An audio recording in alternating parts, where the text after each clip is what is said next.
Hello, and welcome to the Artist Pivot podcast. This is your host, Ayana Major Bey, and today is a solo episode, y'all. It's me and you, solo episode. And I want to talk about a couple things. I know you've seen the title of the episode, Thought I Was Done with Survival Jobs. Yep.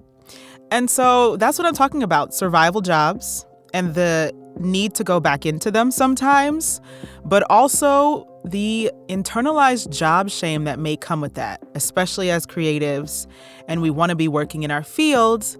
But sometimes, to make these green coupons, we have to work what we call quote unquote a survival job. So that's what we're going to get into today. Yeah, that's what we're going to get into. And I got some stories. It's story time, friends. It's story time. Let's get into it.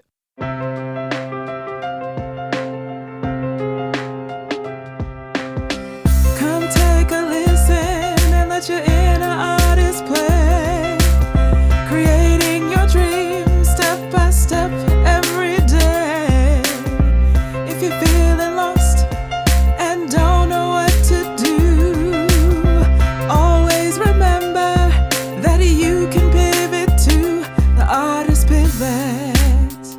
The artist pivot. Hello, and welcome to the Artist Pivot podcast. I am your host, Ayana Major Bey, a multi-hyphenated artist, and I am glad you are here. A couple housekeeping things before we get into the conversation. First, to keep up to date on all the things happening with the podcast, subscribe to the monthly newsletter at ayanabey.com/podcast. Second, to show your support for the show, you can get podcast merchandise at ayanabey.com/merch. And third, please make sure to subscribe, rate, and review this podcast wherever you listen to podcasts, and share this with at least one person. Enjoy the episode. We Audition is the video chat community where actors can audition, self-tape, rehearse, and get expert industry advice. Get instant self-tape readers through video chat, browse through the dedicated actor meditations, podcasts, and books, meet casting directors in the virtual green rooms, and also make money by becoming a reader for other actors. If you join We Audition and use code PIVOT, you will receive a 25% discount on your membership. Link in the show notes. All right, so like I said in the intro, it's you and I today. It's a solo episode. And I want to talk about survival jobs and sometimes the internalized shame of survival jobs. I'm not saying that every creative has it. I'm just speaking from my own experience and actually what I've been, talking to my therapist about. And so, in the past couple of years, basically, since the pandemic has turned the world upside down, the entertainment industry has not really recovered. Like, yes, we outside, y'all. But from my point of view, the entertainment industry hasn't really recovered, and then there was a writer's strike and budgets are being cut. There's inflation. You don't think studios and theaters are cutting things because of inflation? Like, there's just been so much. And I think a lot of creatives have been forced back into what we would call quote unquote survival jobs. And, I'm coming from the perspective of, let's say before the pandemic, I was primarily musical theater, right? That's what I was pursuing. Everything led me back to New York. Like, yes, I would go off and work on a cruise ship or I'd go to these regional theaters, but everything I was like, I want to be a leading lady on Broadway. This is my goal. It is still my goal. But you know what? As they say, pivoting is changing your strategy, not necessarily your vision.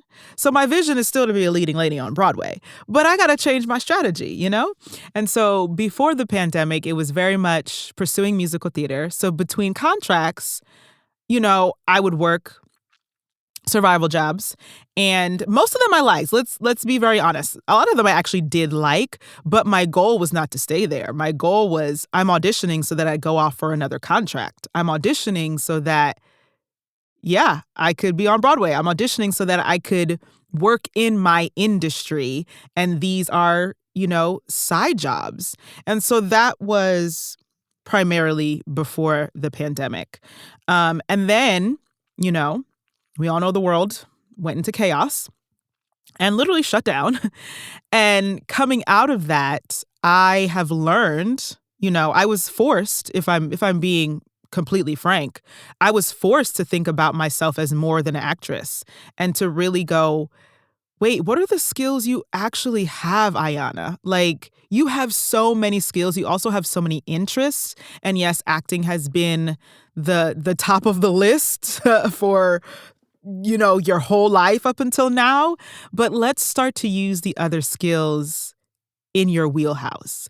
And so, you know, thankfully I had met my voiceover agent about 6 months before the pandemic. So for me, voiceovers really took off. End of 2020, 2021, even 2022 into mid 2022 is when it started to get a little wonky. And I was like, okay, that's part of, my ecosystem, which actually shout out to my co-chair Jill, who's fierce of the Boost program with Off the Lane. We talk about this all the time. Mind you, she's episode 604. Just putting that out. Jillian Vitko, go listen to that episode. But we always talk about creating your own artistic ecosystem, right? So that you can survive as an artist and a creative without having to necessarily depend on, survival jobs when you're not doing what you want to do creatively. And so that's what I was starting to do. I was like, oh, well, okay, well, I don't have theater right now because the world is shut down, but I do have voiceovers. So that was great. But then voiceovers led me into podcasting, y'all. Like, I don't know if my podcast would be here if I didn't start in the world of voiceovers. So I'm thankful for when I met my agent. And then I'm also thankful for, the class that I was in during the pandemic. And again, pivoting. I was planning to be more of an audition coach. And I was like, Ayana, we're in the middle of a pandemic. People don't need an audition coach. So I started a podcast celebrating my friends and how are you pivoting? How are you surviving? And now it's, y'all, we're on our 6th season. Yes, on our 6th season. And so the podcast came out of that. Again, a skill that, I had to learn how to use a microphone and all these systems, building myself a home studio, that it's like, oh, Ayana, you could also do a podcast. And yes, I had so many questions. And now that I'm on season 6, listening to season 1 again, I'm like, oof. But, I'm my own worst critic. I will give myself that. But I'm like, oh, we sound so much better. We out here in season 6, y'all. We sounded better. But, the podcast happened because of voiceovers. And then because of my podcast, I was then asked, part of the podcast, but because of just my work over the years, I was then asked to be a co-chair of this program for the nonprofit Off the Lane. And all of these things that contribute to my ecosystem, as well as I do some coaching, but that's been more word of mouth. I haven't really promoted that per se. And that's kind of been my, ecosystem over the last couple of years. But in comes 2023 and a writer's strike. And the industry shifting again. And so, yes, I think that people knew about the actors in Hollywood that it really did affect, and then everybody else, literally everybody else, the cameramen and craft services and makeup and costumes and the dry cleaners that dry clean the costumes, like everybody was affected, right? And, it also, with the writer strike and the SAG strike, but then it also, affected voiceovers a little bit as well. Like, oh, we don't have all the writers we used to have for these things, like it didn't affect us, I say, as much in the voiceover world, but it did a little bit. And so that's when I started thinking about, okay, wow, so I'm building this ecosystem for myself, but I think I may have to go outside of it and find a survival job again, just to, until I, what is it, book a voiceover again or a theater show or, I do, try to monetize this podcast. So I do make a little here and there, but it's all of it together was supporting me. All of the elements of my ecosystem were supporting me. But I've gotten to the realization of there are parts of my ecosystem that I can't actually control. I can do my best, put out my best auditions, but I cannot control when someone casts me in a voiceover or in a theater production or even TV and film. And so to have those as heavily part of my ecosystem, I've been starting to rethink, okay, what else can I add to my ecosystem, whether it be within podcasting or, coaching or teaching or tutoring, something that is not dependent on somebody else saying yes to me. Like, that's really what it is. What is not dependent on somebody else saying yes to me? And so I found that, recently I have had to go back into picking up some catering shifts and picking up some like shop assistant shifts and, different things that if I'm honest, I thought I was done with. Like, full on thought I was done. I thought I was done with having to pick up catering shifts and like actually brand ambassador jobs brand ambassador jobs I actually don't mind, but I just thought I was done with them. Like, does that make sense? Like, I just thought I was done. Like, I don't have to do that anymore. Like, I have my ecosystem supporting me. I have voiceovers, I have the podcast, I have, tutoring and mentoring and coaching, and then it's like, oh, the ecosystem not working, child. Like, what else can you do to support yourself? And so recently that's kind of, what I've been dealing with. And that's been on kind of my heart and my soul and my spirit. So I was like, I feel like some other creative is out there feeling the same thing. Like, I thought I was done with this. I thought I was done with survival jobs. And we know the industry can be fickle. And we question, why am I doing this? What am I doing? What's happening? But, trying to hang on. I think that's why we have survival jobs, is trying to hang on to see what I can make of this career. And there definitely, for me has been tackling my internalized job shaming that, I didn't necessarily realize I had until now, when it's like, but I thought I was done with that. Like, why do I have to do that again? And, talking with my therapist about like how people have kind of put that on me and I've internalized it. So like when you're working a job and people go, well, but I thought you were an actor. And it's like, I am an actor, but I got to make these green coupons. Like, if I'm not working in my chosen field, I got to make these green coupons another way. And I'm going to share that. I do have a story about someone going, I thought you were an actor, Ayana. And like, ooh, that grinds my gears. It grinds my gears. It's so rude. It's so rude. Like, it's so rude. For those listening who are not creatives or artists, I beg of you, I implore you, please do not come to an artist or an actor and say like, well, I thought you were an actor, or I thought you were a writer, I thought you were a director, I thought you were whatever, a painter. I'm sorry, but that's so disrespectful. It's so disrespectful and just insensitive. And like, they are an actor. They are a painter. They are a writer. But our industry is one that we don't have consistent work. Unless you're an A-list celebrity, which I'm also noticing. A-list celebrities have more than their TV shows or films going. A lot of them got brands they selling. They have their hair products and their alcohol, their wine, their production companies. They got products in Target. Like, it's not just them as actors as well. So they got their side things too. They have their ecosystems as well. And so please I implore you, that grinds my gears so much. Don't go to nobody and say, oh, well, I thought you were an actor. They are. But they have to make green coupons. And sometimes you got to make green coupons in a job that's not in your industry. And so, realizing that I had to go back into that for the moment. Here's the thing, for the moment.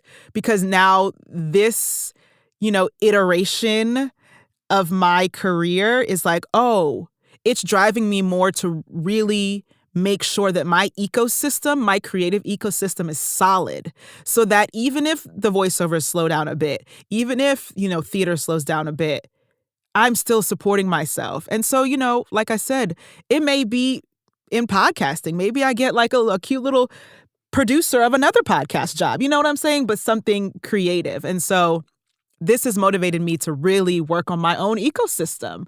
And I also implore my creatives listening to work on your own ecosystem as well. And, realizing that it's like, oh, I think I have some internalized job shame. Like, oh, I have to go back to this. And it's like, no, this is a way for me to make green coupons. And I need them right now to continue producing my podcast, to continue producing or rather paying for my voice lessons and paying for all of the things that I need to be in this career, you know? And I, yeah, I've been dealing with that. And so I just wanted to say that out loud to somebody else. Like, it's okay. It's okay if you have to go back into survival jobs for the moment, because the industry is also just, it's a madhouse out here. It's a madhouse. And, oh, and also, this is also one I wanted to mention. So with the industry being a madhouse, I have also transitioned to new agents, new theatrical agents. Shout out to my theatrical agents and my voiceover agents. Y'all are the best. But with that, because I've been doing musical theater for, 17 years now, 16, almost 17 years, my standards, I've set my standards pretty high. Like, I'm no longer going to go to small regional theaters for $500 a week. Like, it's just like, y'all, like, after my agent's 10%, after my union dues, after taxes, what am I left with? And so for me, prior to the pandemic, I was like, right, let's go. Let's get your resume, build your thing. I'm a grown woman with grown woman bills, y'all. Like, accepting union contracts. Like, let me be very clear. These are union. Like, I'm part of Actors Equity Association, the union that represents stage actors. Union contracts that want to pay $500 something a week. You want me to do 8 shows for? No. And since I've now been like, I want the bigger projects, as my agents are like, you should, because we won't make commission off of you. Like, what's our commission if you're out there making $500 a week? Like, we want you to have the big contracts too. Like, it benefits all parties. So I know that's part of, like, the theater aspect of my ecosystem kind of slowing down just a little bit because I'm being picky. And I think I have the right to be picky. I've earned the right to be picky. Yeah. So it's this internalized job shame that I'm dealing with. And I know I can't be the only one. Like, I know I'm not the only one. But I think really looking into the dignity of work and or having dignity in yourself, no matter what job you're doing. I think that's better. To be like, hey, I'm doing this right now in the moment because I'm fulfilling a need. I need to make these green coupons we call money. And this is what's going to do it for me because right now my career isn't. And, this brings up a story about Jeffrey Owens. He was on the Cosby Show, and the actor Jeffrey Owens. And I remember when this came out because I was so angry. So he got caught. I don't want to say caught. He got pictured. Pictures were taken of him and spread all over the internet of him working at Trader Joe's. And people were like, well, I thought he was an actor. Why is he working at Trader Joe's? Da-da-da-da. So there was this whole thing. And I just remember being so upset, like, he's working at Trader Joe's because he needs to make some money. He needs these green coupons that we need to have. Like, and I just, like, as an actor, I was like, he's doing what he needs to do because he's not working as an actor right now, but that's okay. That doesn't mean he's not an actor. He's still an actor. He's just, he gotta make these green coupons, y'all. And so I just, that grinds my gears. And so I remember, like, the community, I think other people were, like, really shaming him, but from what I remember, the community of artists, not just actors, but artists in general, singers, musicians, creatives, came around him and was like, oh, what? I've had to do some of these side jobs too to keep myself afloat because we're not always working in our field. And I know that is a hard concept for people who have more steady and 9-to-5s, that they're like, what do you mean you're not always working as an actor? And it's like, unfortunately, our industry doesn't work that way. Like, I don't go to an office every day as an actor, right? And so with that, I'm so glad that the community came to his aid. But also, I remember Tyler Perry reached out to him and was like, hey, you want a spot on one of my shows? Because what we not gonna do is have people out here talk about you. And so that I just remember that distinctly and being so irritated by it. It was like, he is an actor, y'all. And like that brings up, some of my stories. So y'all, it's story time. It's story time. Here we go. So I was working a side job, and this is one I did not like. I didn't like it at all. At all. But I took it because this was a length of time. I had about 3 months. I had about the summer, actually, between the end of one contract and then a contract that I had booked for the fall, which was my first cruise ship. And so I was going to be away for 7 months. And I was like, oh, great. But the cruise line told us, which I'm thankful they did, it was like, hey, the way we pay every 2 weeks. But it depends on once you get here, you get your paperwork in. It could be 2 weeks you get paid, or it could be the next pay cycle. So it could be a month before you get paid, depending on the cycle and when we start rehearsals. And I was like, oh. So they're like, we're just suggesting that, you have enough to survive for the month, we're in rehearsal before you get paid.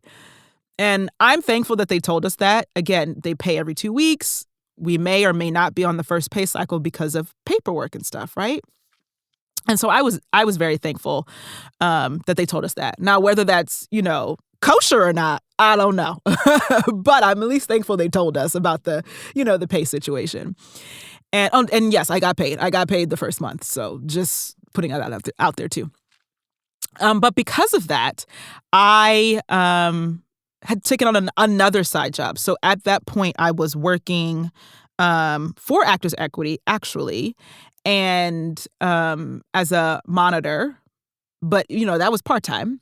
And then I was also doing brand ambassador work. And so again, that's more part-time as well. It's event-based. And so I was still getting events, but I was like, I don't know if I have enough to cover my bills and try to save at least for a month, at least to buy groceries and do a couple things, buy all the things that I need before I get on the cruise ship, all of that stuff. And so I took up another side job, which I hated.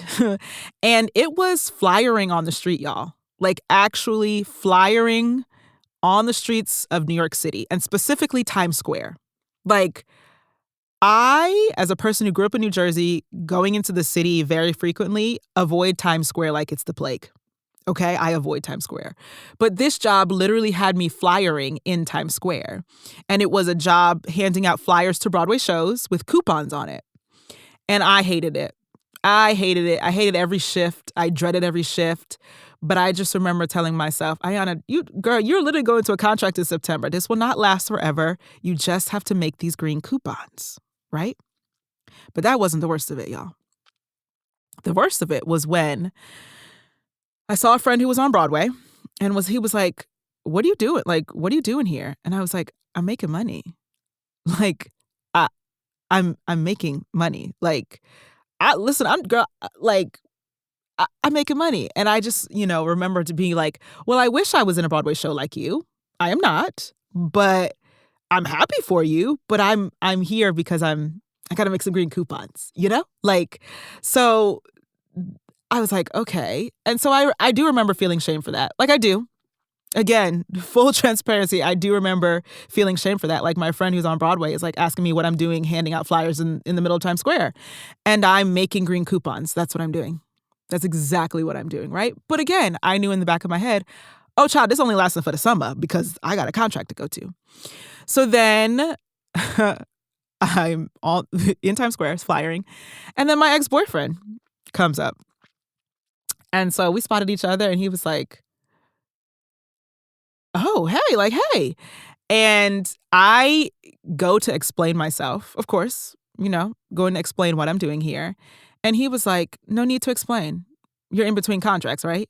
I was like, yes, I am in between contracts.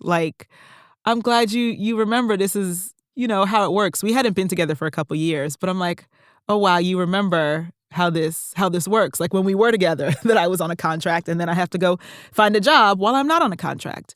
And so that acknowledgement was like, oh, wow, someone saw me. It was like, yes, I am working this side job that I hate right now, but there was no judgment from him. There was no shame. it was understanding. It was, oh, nah, I know. Like, you in between contracts, trying to make some green coupons. Like, I get it. So that was fine. But then here comes the third person, y'all. The third person, who happened to actually be a good friend of my ex-boyfriend who I had seen a couple weeks prior.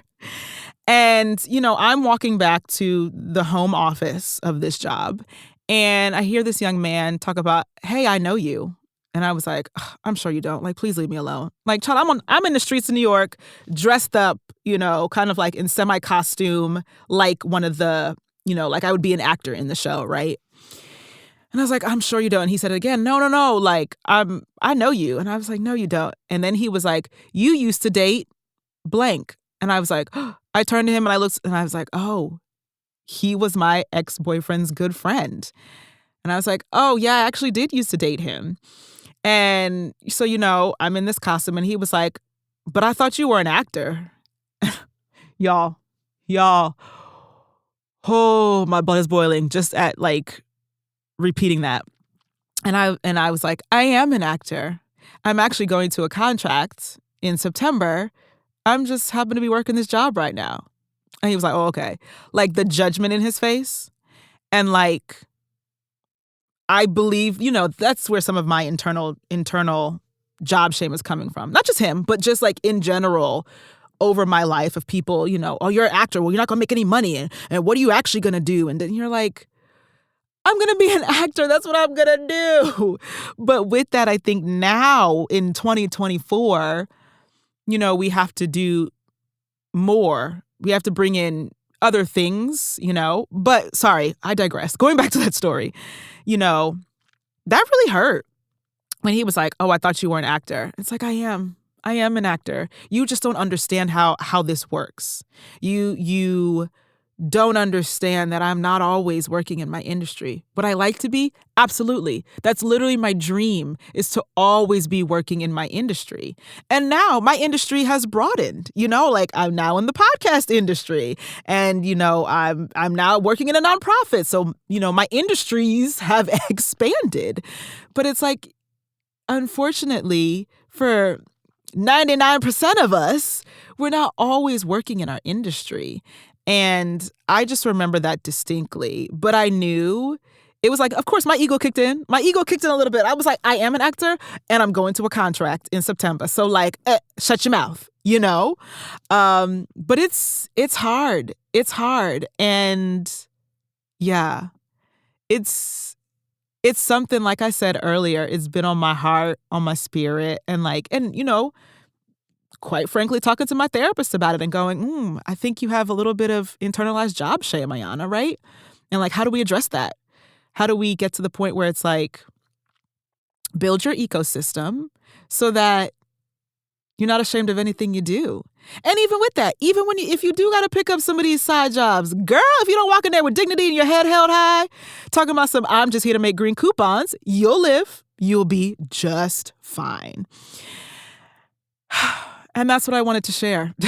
That is what I wanted to share on today. I thought I was done with these survival jobs.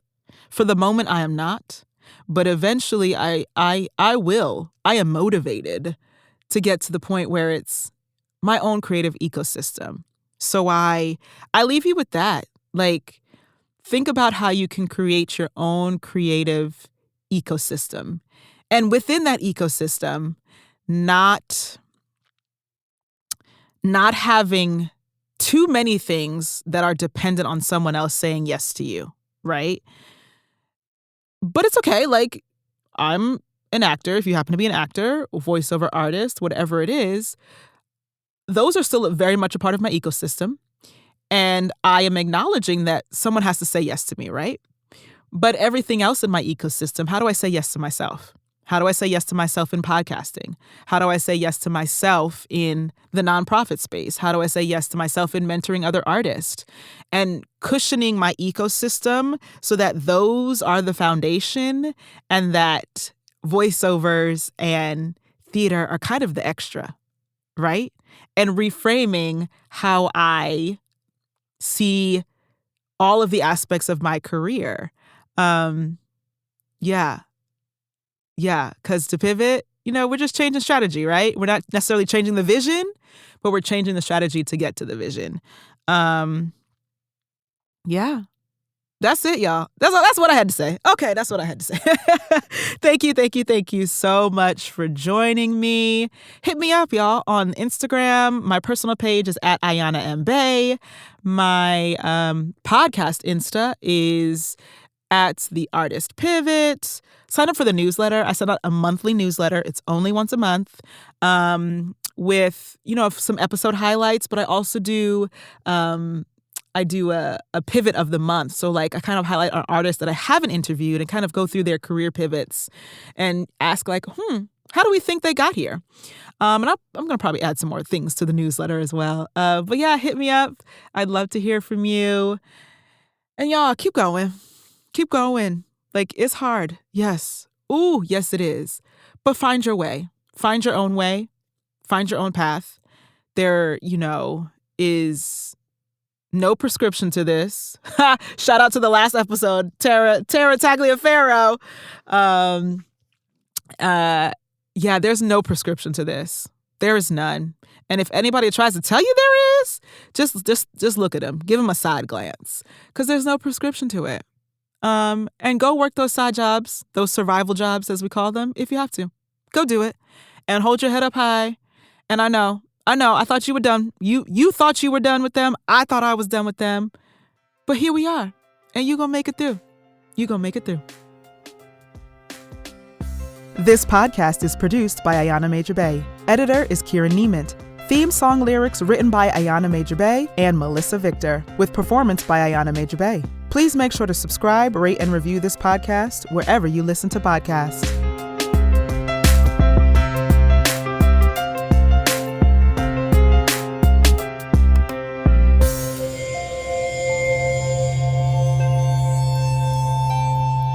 Part of the Boundless Audio Podcast Network.